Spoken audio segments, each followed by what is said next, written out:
Hello, everybody. Dan Tomaszewski here. Welcome to our event today, How to Talk to SMBs About DMARC. What you don't know can hurt you. So, as I've said, I'm Dan Tomaszewski with Everything MSP. Today, we're going to tackle a deceptively simple question. Why should small and mid-sized businesses care about DMARC? If your clients email invoices, quotes, password resets, they're a target. Whose customers don't do any of those? DMARC helps us stop those domain impersonations. It improves deliverability and increasingly shows up in cyber insurance and compliance checklists. So we're going to keep this pretty much non-technical and business first today.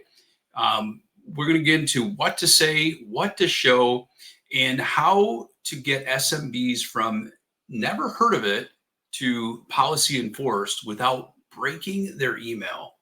So stick around for some practical steps, easy scans, and that you can run live, and some Q&A. So joining us is Dr. Ann Westerheim with Ikaru.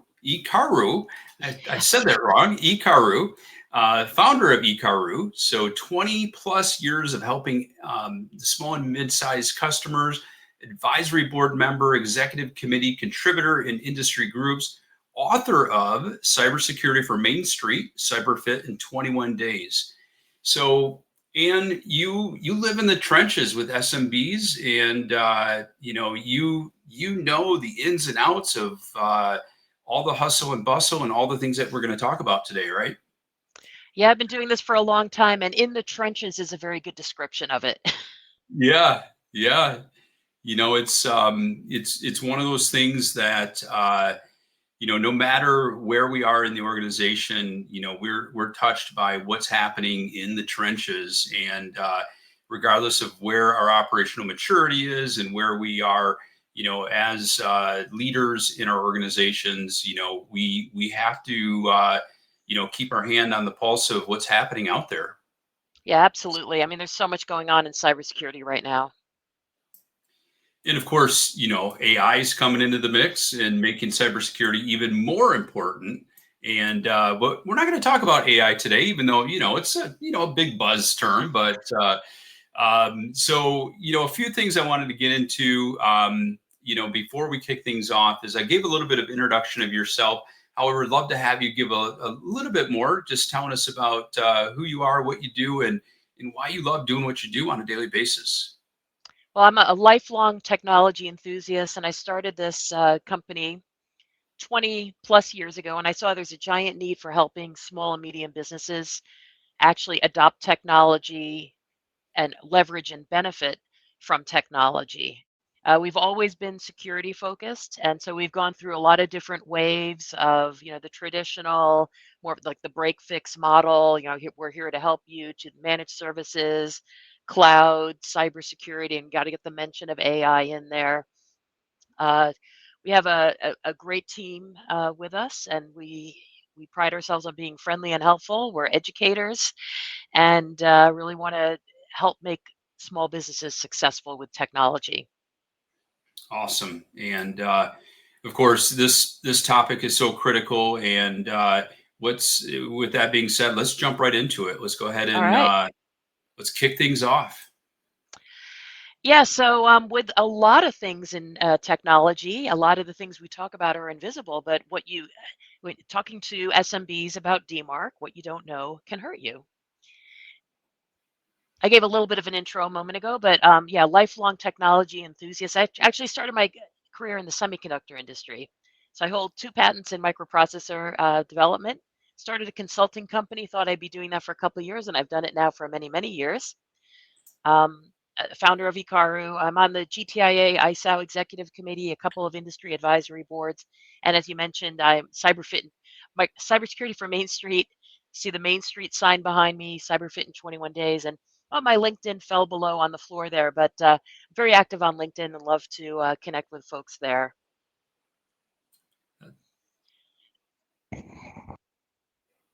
excuse me. So this is what we know as, when we're working in cybersecurity, we're working in technology, we see the headlines, we're super tapped into this, billions of passwords leaked, MGM, cybersecurity incident a year ago. Ingram had one just recently, HIPAA news. So we're seeing stuff like this all the time. And some of what happens is that smaller organizations, they see these headlines and they think, oh, good thing I'm not a big Fortune 500 company, so I don't have to worry about cybersecurity. But Mhm. all of us know that's not true. There's no Yeah. security by obscurity. Half of cyber incidents hit small businesses, and a lot of cybersecurity incidents are related to email. So we're living and breathing this every day, and we've seen the charts, right? It's going to continue. So cybersecurity, cybercrime, there's a lot of money in cybercrime. And as long as there's a lot of money in cybercrime, cyber criminals are going to come up with super creative techniques to basically steal our money. All right. But when we talk about this, it's the third largest economy in the world. So this is a really giant problem. And unfortunately, to a lot of small businesses, they think, okay, well, it's not going to happen to me. So as we talk about all these different headlines and the risk of cybercrime and all that, we start sounding like this guy, Chicken Little, like, hey, the Yeah. sky's falling, right? Gloom, Right. doom, danger, right? And a lot of our SMB clients will just tune out. Yep, heard that, but that doesn't impact me. So, and then we'll come to clients and say, hey, well, we can fix this. And here's 10,000 different tools we can offer. And what winds up happening is we just generate paralysis with our clients, and they just get confused, they get overwhelmed. So it's kind of a big mess. They don't know what to do, and we're thinking, well, it's obvious, isn't it? And they're thinking, what are you talking about? I don't Yeah. know what to do. And then we get frustrated because I use this in a lot of my talks, but I have a hard time getting people to listen to me. And that's what we feel like as MSPs, like we're trying to help these small businesses, but we feel like, well, they're not listening. Why? And then the flip side of that is, gee, if there's ever any downtime at a customer site, boy, I mean, we'll hear about it. And I'm sure everybody's worked as an MSP, you get the phone call for like, we've been down like 15 minutes, it's a disaster. And yet they won't want to put multi-factor authentication on Microsoft 365. It's like this Right. total disconnect. And from our perspective, we're asking them to implement something that's maybe the cost of a latte a month or two lattes a month, but they can't possibly do it. So it's a big giant mess. There's probably a lot of frustration on both sides. And I think our mission is really to try to clarify things. And like, how do Yeah. you take all that information? I think we underestimate if you're living and breathing this every single day, you got to realize that not everyone we're talking to is living and breathing this every day.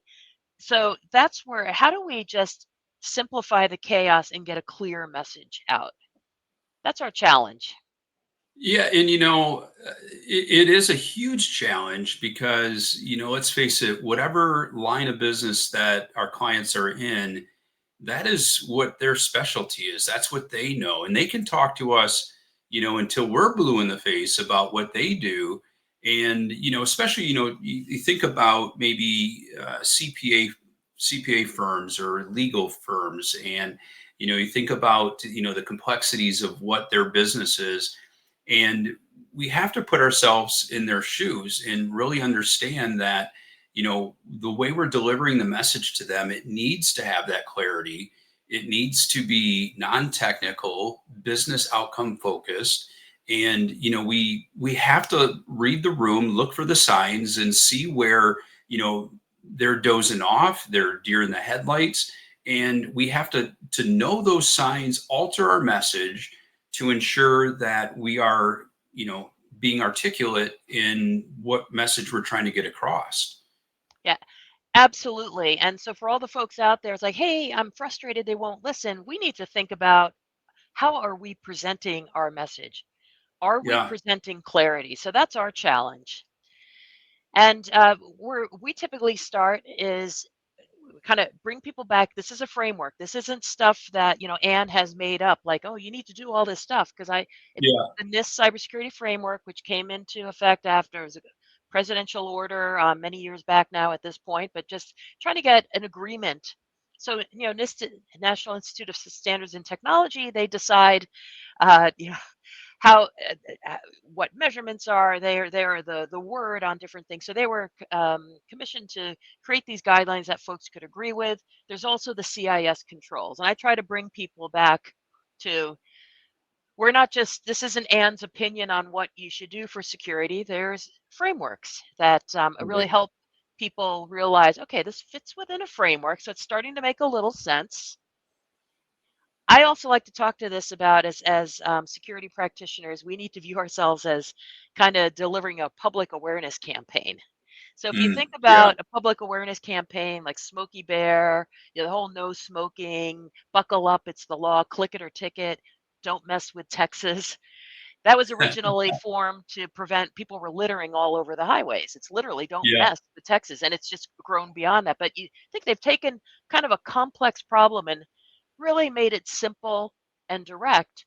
And the other thing about it is, think of how much repetition you've heard from these different things. You didn't get one message one time that said, "Hey, smoking's bad for you," and that's it.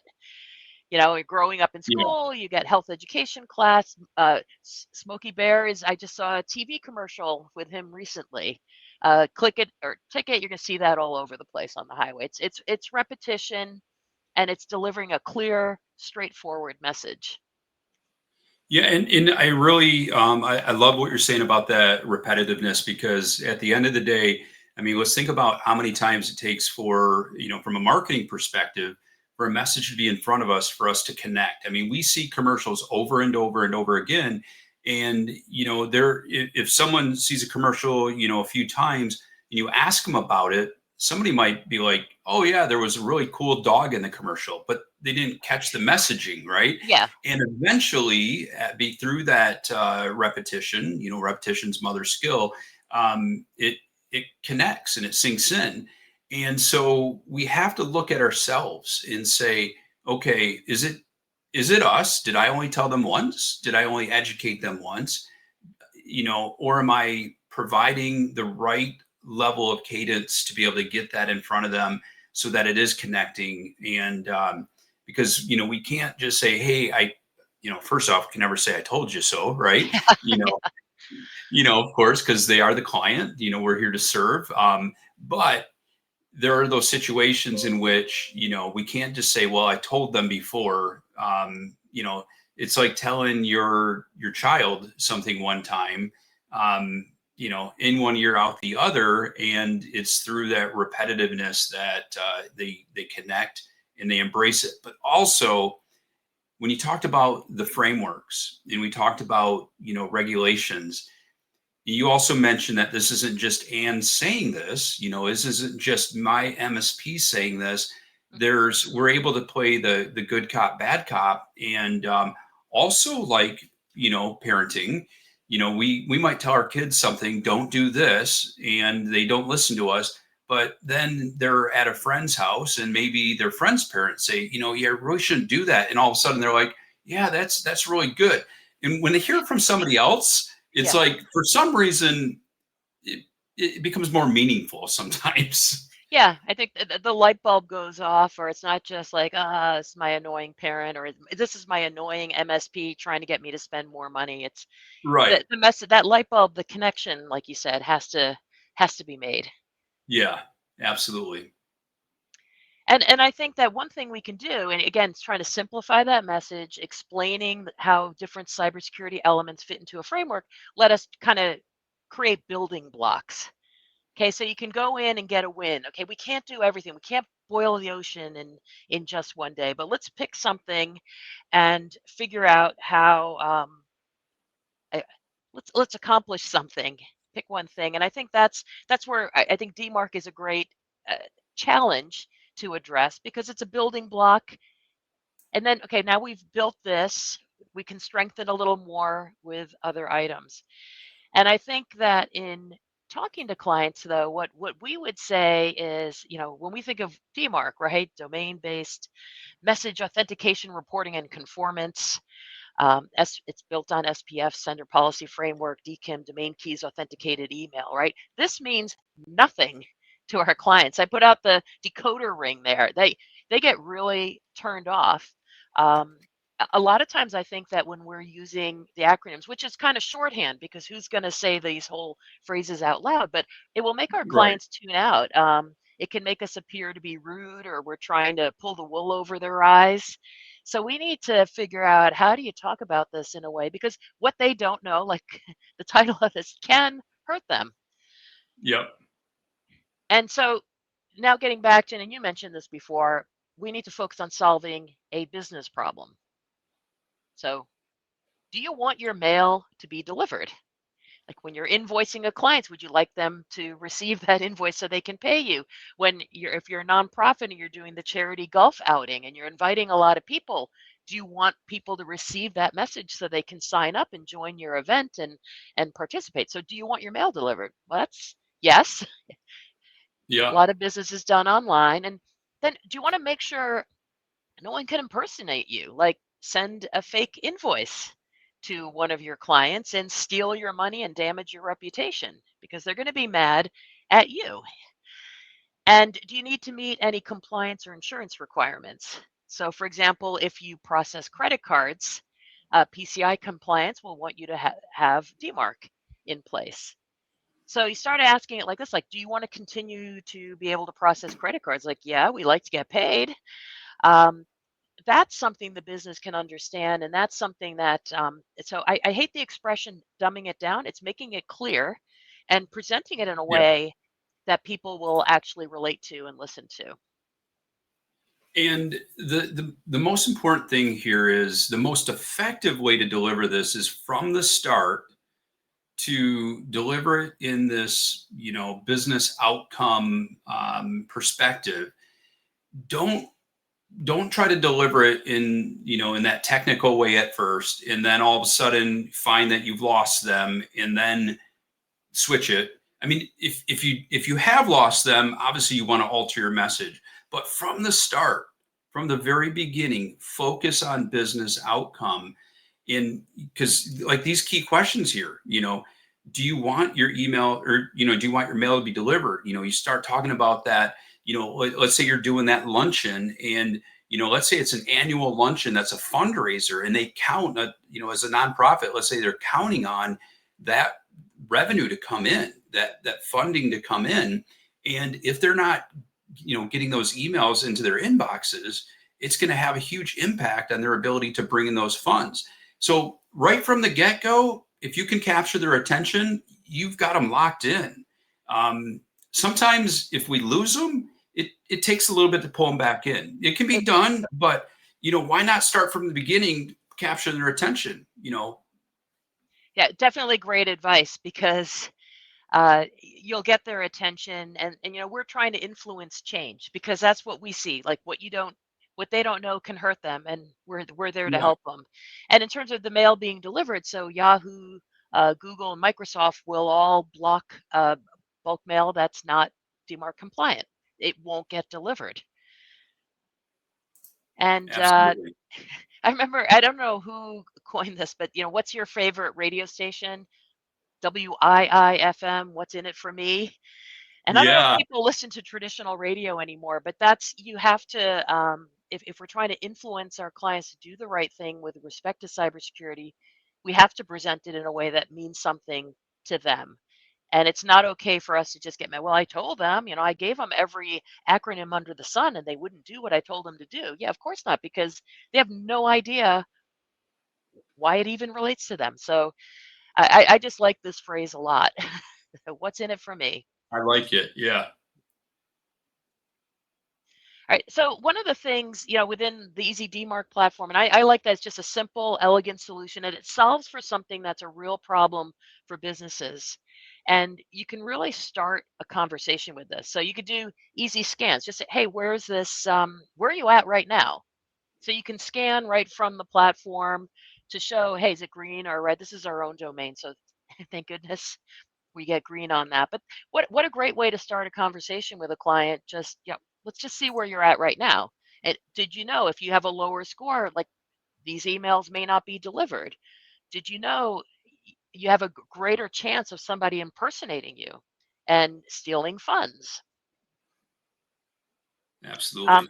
and within the platform, I'm not going to do a deep dive in here, but again, what I like to do is really help folks figure out how do you make the invisible visible. So now you can dive in a little deeper with a business to say, well, let's just look at your mail flow. And these are just some general screenshots. It's not any specific data, but let's just see. Okay, green is good. People relate to that. So this is your mail volume. What's not compliant, and where might be there be a threat, like somebody is detected trying to send mail on your behalf. Now, if you have everything configured right and you have it denied, it's not going to get through to that recipient. But now you can start making some of the invisible visible. And we conduct a lot of business electronically. Looking through and uh, you can set without getting into a lot of technical detail, but the ideas you want to get Yeah. to is you don't want mail that's supposed to be from you to be able to get delivered to somebody when it's not actually from you. So the SPF talks about, for example, in a business, like we use HubSpot. So we have emails that come out from HubSpot, but they're allowed to spoof us because that's a platform that we use. And we have emails coming from our ticketing system, right? Other clients, they might have their line of business application where they're communicating with their customers, or they might be using a constant contact or MailChimp to, send folks the invitation to the fundraiser golf tournament, right? You Yeah. want to set that up so that that mail actually is from us and we trust it.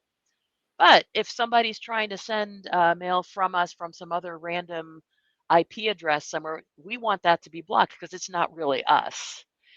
And that's going to protect my reputation. And then I also, if I'm properly configured, I want to make sure that my mail will get delivered because we've set it up properly. And that mail, if I use a constant contact or a MailChimp or whatever, our ticketing system to send mail through, I have authorized that and I do want that to get delivered. Yeah. And I do want to throw out here, we're talking about Easy DMARC's platform here. Today's session is powered by Easy DMARC, which is a multi-tenant MSP friendly platform for email and DMARC security overall. And we'll get into a little bit more detail. And is a partner of Easy DMARC, and we'll talk a little bit more about that. But I just wanted to mention that what you're being shown here is the Easy DMARC platform, and they've got a great tool to be able to make this happen. So I just wanted to throw that in there real quick. Yeah, and this is another screenshot from the Easy DMARC platform. Again, these show your sending sources. So whatever sending sources you may have for your mail, it's basically you declare what's allowed and what's not allowed.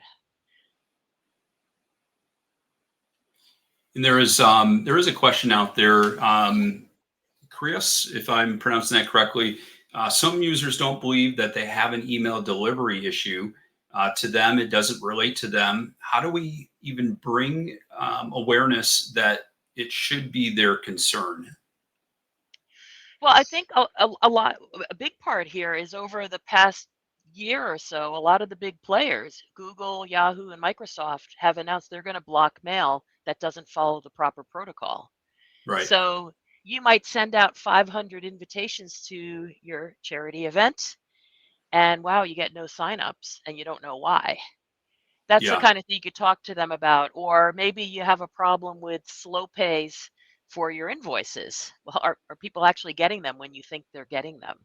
So that's another thing. Uh, that's a possibility. I think with the big players blocking the mail, now that's a giant audience that may not be receiving your mail when you think they are, or it's going in a junk filter Yep. somewhere. And we can talk about this. I don't know if you want to cover this now, or I don't want to steal your thunder if you have this a little bit later. There is a scanning tool that is available to be able to do an assessment of a domain. Are you covering that a little bit later? Well, I showed the one scan at the beginning, so you could do that, and then within Okay. the platform, and I'm not sure if I have a screenshot of that, but within the platform itself, trying to think if I have, um, I don't know if I show that in here, but you can run scans. So that's that conversation starter I was talking about. There we go. Like if Yes. you're Thank you. Yeah, so yeah, so when you run that scan, that's the conversation starter. Let's just see where you're at. So why don't I Yep. bounce back since that was a question on, yeah, oops, there it is right there. Um, I, where do you stand? So if you just scan any random domain for one of your clients, you're going to see a lot of yellow and red, Yep. pretty much. That's what you're going to see out there in the small business world. And this is just a really easy, you just click in the domain and you hit run from there. This is off the main Easy DMARC website. You can also run it from within the platform itself. All of these can be extracted as reports. I have a little screenshot on that one in a minute. But now, then when you get people set up in the platform, then you could show them a lot more detail about what's actually happening. Okay, the domains are, and Excellent. this shows like what is actually getting delivered. And this can show like, hey, this is not getting delivered or it's getting delivered to spam. So this gives people visibility. So I would say start with that first scan to show the general health. And then you could start diving in here when you get a domain set up within the Easy DMARC platform. Perfect. All right. And then the other thing, like, when we choose partners that we work with, we like to see a lot of enablement for our team. So there's training within here of, to make sure that, our team is up and running and can speak intelligently about it. Because as an MSP, for example, one of my techs might be working with a client. Somebody asks a question like, hey, I don't think this mail is getting delivered. The email's broken or whatever.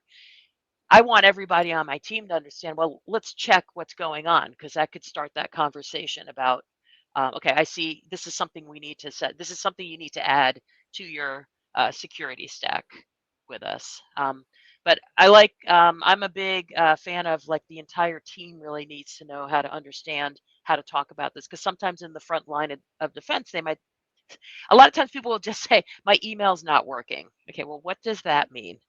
Right. Right. You want to drill into that a little bit. And I would say the scan is really the first thing that you'd want to do to get the conversation started. There's another question. Kelvin wants to know about the correlation of this with business email compromise. Wanting to know if this falls under business email compromise. Oh, yeah, 100. That's when I say impersonate. So, business email compromise, BEC, that's the word that we use, right? From a customer's perspective, how I would say it to them is that's when somebody impersonates you. So think about it. If a bad actor impersonated your brand, somehow figured out maybe through social media who your key customers are, because maybe you congratulate them on LinkedIn or whatever, and they send, that's going to, when you protect your domain, that helps protect your reputation because it, it, it makes it so that the folks can't really do the easy tricks to send out that Yeah. fake invoice. And if you think about it, uh, with it's very easy to triangulate on, just imagine you just congratulated, one of your biggest customers on LinkedIn. People can pick up on those signals and figure out who you may be working with, and they can send invoice. And this happens all the time, and it's really sad. Um, if you do suspect that if you're a victim of business email compromise, the key is to try to report it to the bank. You can report it um, online to IC3, part of the FBI. And if you do it fast enough, you can actually recover funds. But often what happens, it moves to one account and then it's offshore and then it's virtually impossible to get back. But if you look at the Verizon data breach incident report, they talk about 90% of cyber incidents starting with an email. Uh, Very devastating when money is just lost like that. They're locally here in Massachusetts, the Arlington School District lost $500,000 of funding to build a new school because somebody accidentally paid an invoice. It's a business email compromise. But that's impersonation. Somebody impersonated one of their vendors, a diligent accounts payable person just paid it, and boom, it went to a criminal. Excellent.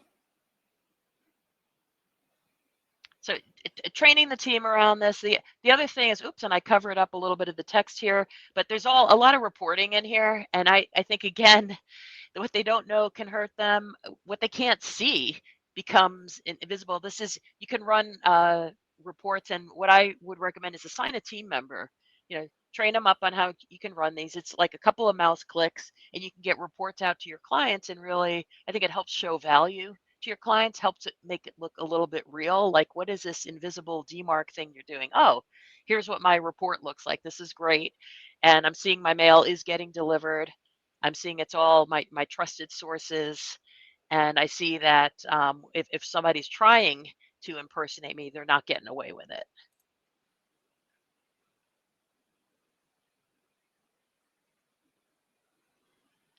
And these are, this I just showed like a little thing, a screen grab here, but you can export the data as a CSV file. A PDF is kind of nice. Folks who are doing QBR meetings, or I guess we're advised not to call them quarterly anymore because that's a contractual Right. obligation. Right. So our review meetings, this is a great thing to just talk about. And I like empowering people and telling them, like, look, you're ahead of the pack right now. You're addressing this already. There's other folks in the community who are not addressing this, and they're at risk for the business email compromise. And if it goes to one of their customers, they're going to be very mad at you as Yeah. as as a business owner. Um, and then hopefully, showing a lot of green in here, but it's a couple of mouse clicks. So a junior person on the team, or maybe if a dispatcher has extra time, you can get these reports out, because I love being able to show value to clients. And the key thing is, the good old saying, you don't know what you don't know. And our clients don't know what they don't know.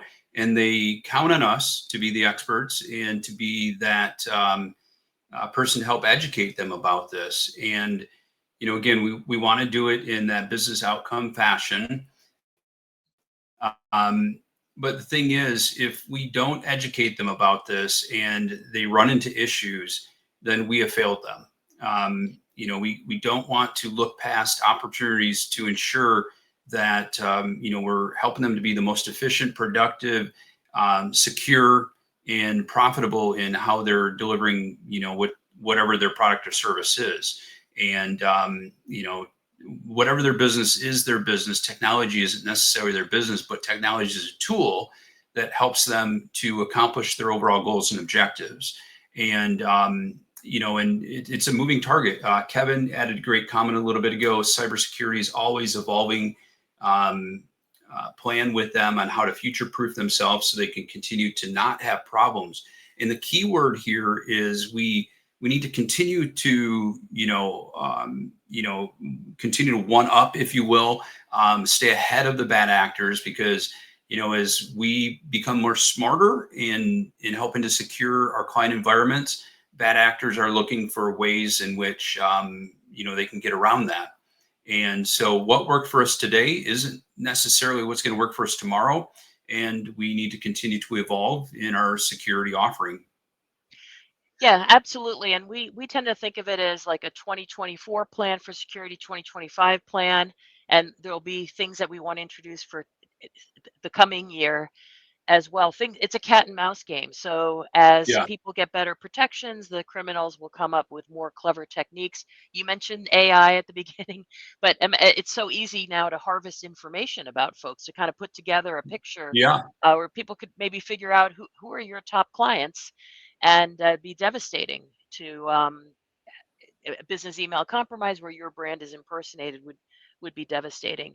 And I think that we do need to be very conscious about explaining it in terms that, like, hey, let's help you reduce your risk, or here's something you need to know about. And we often talk about it, kind of meeting clients where they're at, like, to educate them. We don't want them to never come back and say, why didn't you tell us? Right. We know not everybody can do everything all at once. We try to move them along. This is just a great way to have um, like a win against a pretty major problem, business email compromise, they can have a win for that and kind of build up that cyber confidence. Absolutely. Yeah. And then,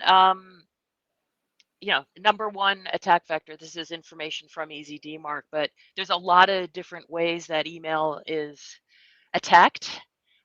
People are on email all the time. We're emailing invoices, all different types of information.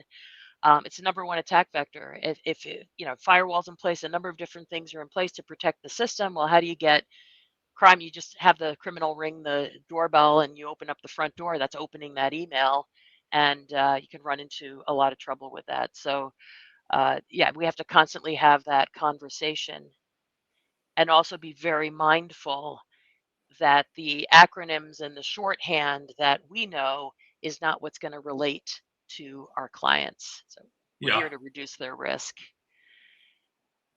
So And let's that's, yeah, I want to jump in a little bit about yeah.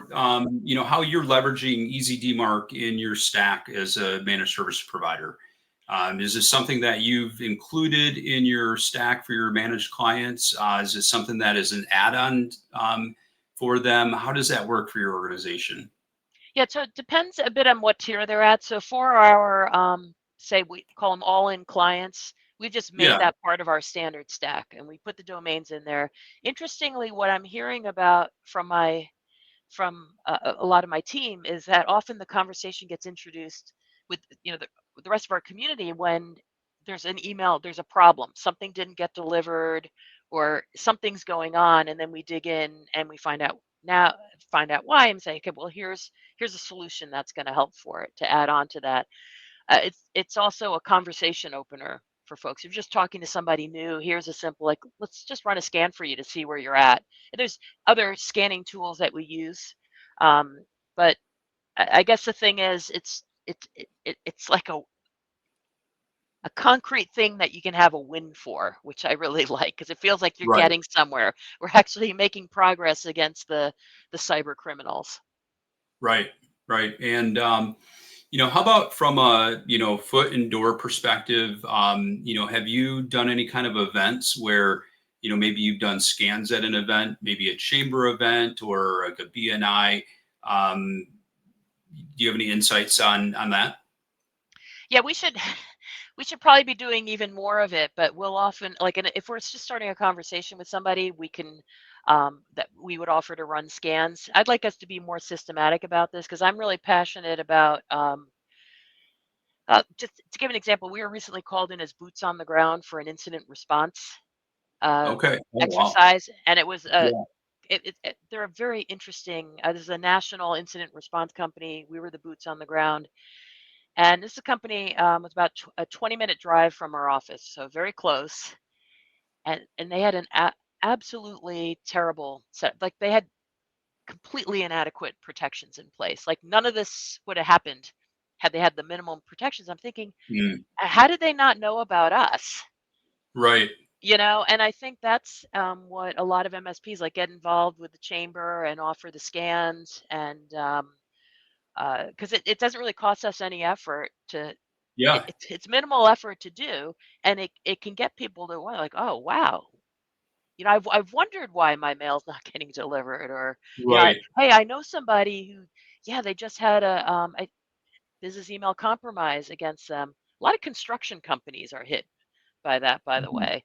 Or they read about Arlington School District or a local town here in Massachusetts, Franklin. A couple of years back, a town manager sent away taxpayer money, and you could see it made the local paper, and you could see the pain on the woman's Yeah. face. And I want to make sure that folks realize, okay, there is something you can do about this. Yeah, and it's the beauty of it is it's not just something hypothetical. You're not just saying, well, this could happen. You're actually pulling a report, you're giving them some results, and it's something that's actionable that you've opened their eyes to, and that it is that conversation starter, like you said. And it's just a great way to just begin some dialogue about something that is critical and is in real life right there. Yeah, and it's I think that building block approach. It's like, let's solve for something. Not solving for everything that's a risk, but Right. let's solve for this and get some success, get the win, and then build a conversation with the client. Okay, Yeah. what else? Hey, I heard about this from my colleague. What can I do about that? And I think that it's probably a reminder for me that I should be doing way more scans. But we look at these, we do the reporting. I think that it's a great signal to our clients that we're looking after them and Yeah. being able to show like, hey, this stuff's happening out there, but we're paying attention to it. Yeah, and how about the situations? How about the reaction, the response that you've gotten from clients once you've put this in place and you've cleaned up and corrected issues that they've had? I mean, they've got to be grateful for that. Yeah, well, one of the things is common situation. I'm thinking of one recent one with a law firm is that their marketing people just decided they were going to change their uh, bulk mail platform. I can't remember. They changed from one platform, but didn't tell anybody, and then they weren't Oh, getting deliverability. So that oh no. you could solve that problem then pretty quickly. So that's Yeah, because it impacts marketing. It's not just the technology department. It's marketing. It's your salespeople sending out quotes. If we use a quoting platform, for example, so our records have to allow that as a sender. So it impacts really every function of the business. So we can solve a problem like that. Um, yeah, you get to get to be the hero. You're solving a concrete thing that's going to impact the business, right. and they get it, and they understand, and they are appreciative. In that that's a perfect example of why this is not just a one and done type of scenario where ongoing monitoring is so critical because it's not like you're like, all right, let's get all the DMARC in place and make sure everything's set and then we can close our eyes because you never know when something could change, especially in those cases where they've changed their mass email provider.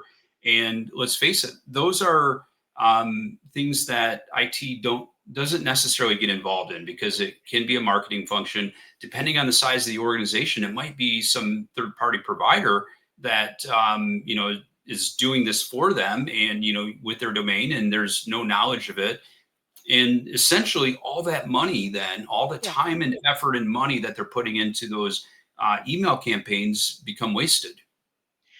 yeah, definitely. And the whole reporting piece of it is very important. That's part of the standard.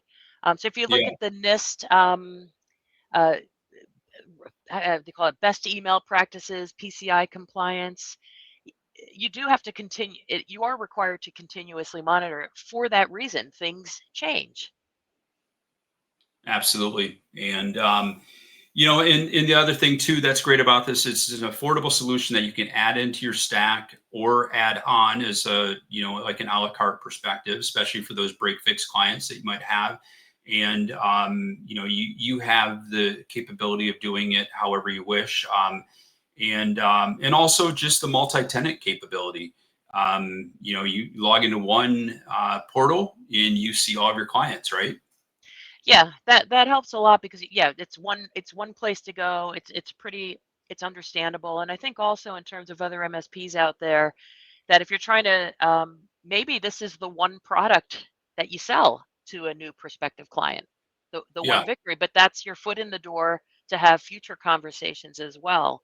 So it could be a building block just in and of itself. Like I've talked a lot about what we're doing with our clients and you know bundling in versus adding on if they have a smaller package with us, but also a net new person may just have this one problem to be solved.